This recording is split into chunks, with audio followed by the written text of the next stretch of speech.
Here are some common mistakes that happen in After Effects, and here's how to fix them. For one, you might lose some of these palettes or windows. If you are looking for the palettes or windows, go to the window menu.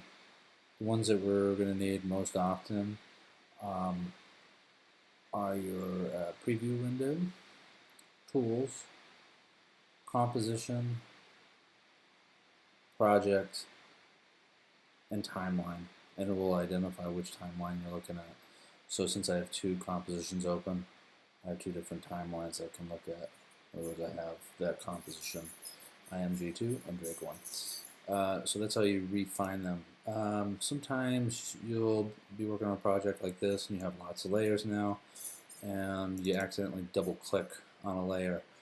And you might have had something open before that, maybe you had your rulers open, which you can find under View, Show Rulers, or Guides. So you pulled out some guides there and you've lost it all. That's because you've double clicked.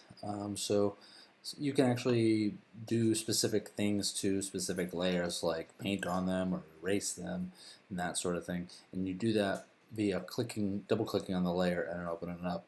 So the composition is like seeing all the parts put together. In other words, my painted layer here with some particle effects and then the footage of James dancing. But if I want to just focus on this one particular layer, I can double click on it and it reveals it's actually a solid colored layer. So I go back here and say I want to do something to James. Now here's another mistake. If you're painting or using an eraser or something like that and you're on the layer tool, and you go, I just erased a whole bunch of James, but then the erasure goes away. That's because paint and erasers are brushes that are time-based. And if you double click and then twirl down the layer here, go to your effects, you can see I have 3 paint strokes on him. I think number 3 is my eraser, and you see here that the eraser started right where my playhead was. It's a little confusing at first, so if you want that eraser to appear for a longer period of time, you can drag out its duration here.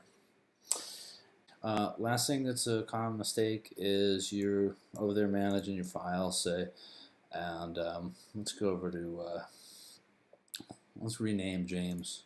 Say I just decide, well, I need a new naming convention. I'm going to call it James for Drake, I go like this, and I rename it, and I come back over to After Effects. After Effects is going to lose that footage. It doesn't know where it went because I renamed it.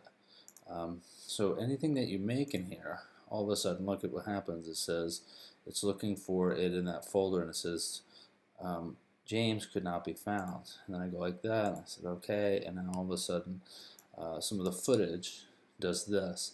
That's because it's linked file. So I've changed the name, so After Effects is looking for it. So all you got to do is just right click, go to Replace Footage, File, and just navigate over to that folder.